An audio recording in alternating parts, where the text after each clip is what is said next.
and Marcus Paige. We will take questions from the floor. Again, please raise your hand and wait for the microphone and give us your name and affiliation when you state your question.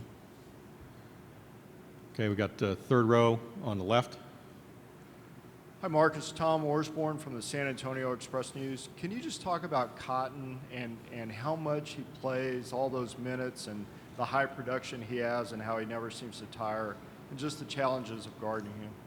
Yeah, I mean, obviously he's a great player. I thought I played a lot of minutes until I started looking at his stats and seeing how many minutes he played this season and how he's, able to still be effective, the entire game despite playing that many minutes. He's a great player on offense. He has a great pull-up jump shot. He's really quick with the ball. And, we're going to have to do a great job containing him on the ball screen. So it's going to be a fun matchup, and I look forward to playing someone as highly coveted as he is. Questions?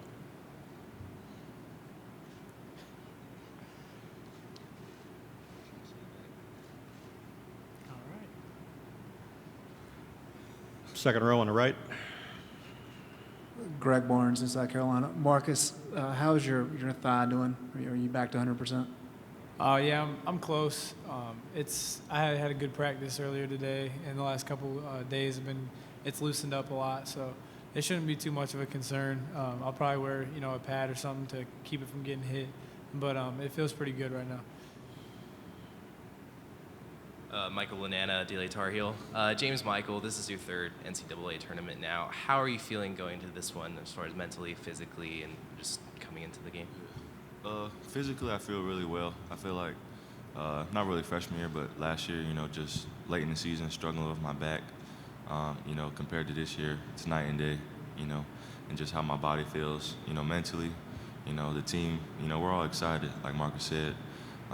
We didn't really finish the way we wanted to as far as the regular season, but, it's the tournament now, and this week has been a great week for us in preparation, physically and mentally, just getting our minds right, for the task ahead, and, that happens to be Providence, which is a really good team. Fourth row, far left. Brendan McGarrett, Pawtucket Times. Marcus, can you just talk about Bryce Johnson, being an active big man who gets up and down the floor, helps the transition game for you guys? Yeah, Bryce is a big weapon for us. When he's going, we're a lot better as a team, especially offensively. And when he gives effort on the defensive end, our team kind of jumps to a whole nother level. With his production, he's really efficient around the basket, and he gives us a consistent inside scorer. So we need to establish him and try to make him one of the dominant weapons, especially going forward, because he's a tough matchup for a lot of people. Like you said, with his athletic ability and his ability to run the floor and block shots. He's big for us, and if we get the Bryce that's really active and into the game, then we're going to be a tough team to beat. Extreme far left of the room in the back. James, this is Yanni Crocus, WPRI TV. Does it seem like you guys have everything to lose? Maybe they don't have much to lose because they were the team that was on the bubble and are maybe happy to be here, and you guys are the storied program with 18 Final Fours? I wouldn't say that, like Coach has really been trying to emphasize, there's 68 teams playing today, or yesterday in March Madness. Every team has everything to lose, and that's either win or you go home and your season's over. So I think, they're a great program, they won the Big East tournament, to get here, and, they're hungry just like we are. And I feel like, with that being said, it's going to come down to who wants it more and who's able to go out there and execute for 40 minutes. So I think you, of course, can look at, our program versus their program, but at the end of the day, it's going to be our 5 versus their 5 tomorrow.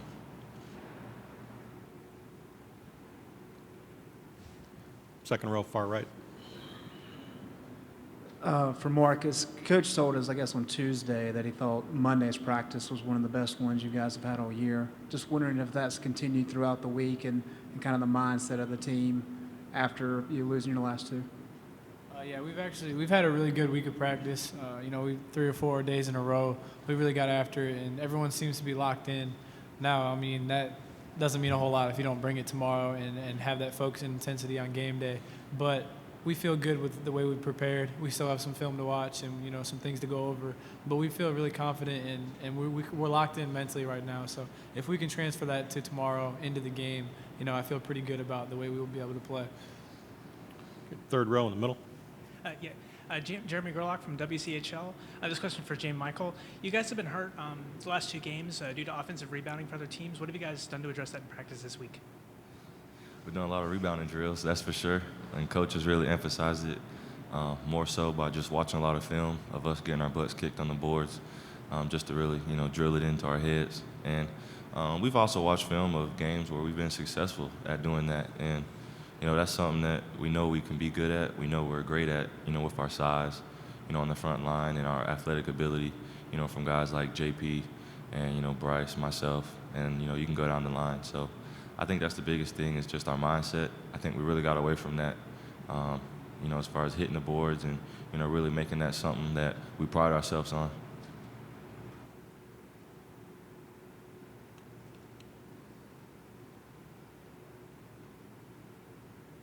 Questions? Shout out to Mr. Oh. Anything else for the student athletes? Here we go. Third row.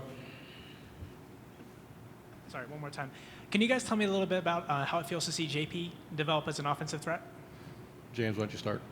Can you say that again? I'm sorry. JP Tokido, known more as a defensive guy, rebounding guy, energy guy. Tell me a little bit more about how it feels to see him develop offensively. Yeah, of course, everyone knows JP's leaping ability, but I think this year, with him, of course, starting, but just being such a pivotal role on our team, I think he's what, Dickie V would call a stat sheet stuffer.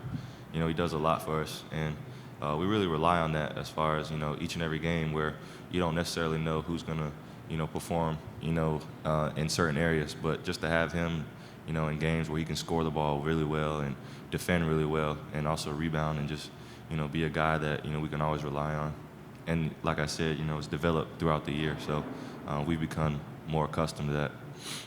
Yeah, I'll just add by saying he's done a good job of recognizing his strengths on the offensive end. He's not going to be a guy that shoots a bunch of threes for us, but he's done a great job of picking his spots to attack the basket this year more so than last year, and he's getting comfortable shooting that mid-range jump shot as well. So those are the ways he's been able to help us on the offensive end, and of course everyone knows about his ability to finish in transition and start the break with his defense. So he's been a big lift for us this year so far.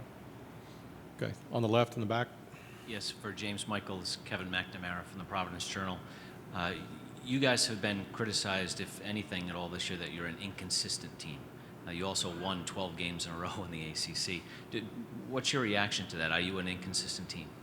Now, I would hope not, at a point where it's win or go home. But, obviously it's true by looking at our record. Early in the season, we did have, a really roller coaster type start to the season.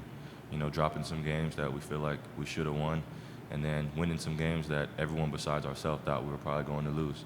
So I think the biggest thing is, just becoming more comfortable with who we are. And I feel like, we don't want this season to be defined by a 12-game win streak.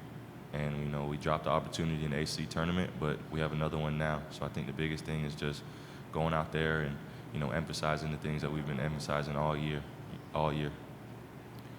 Okay, thank you, gentlemen. We'll be joined here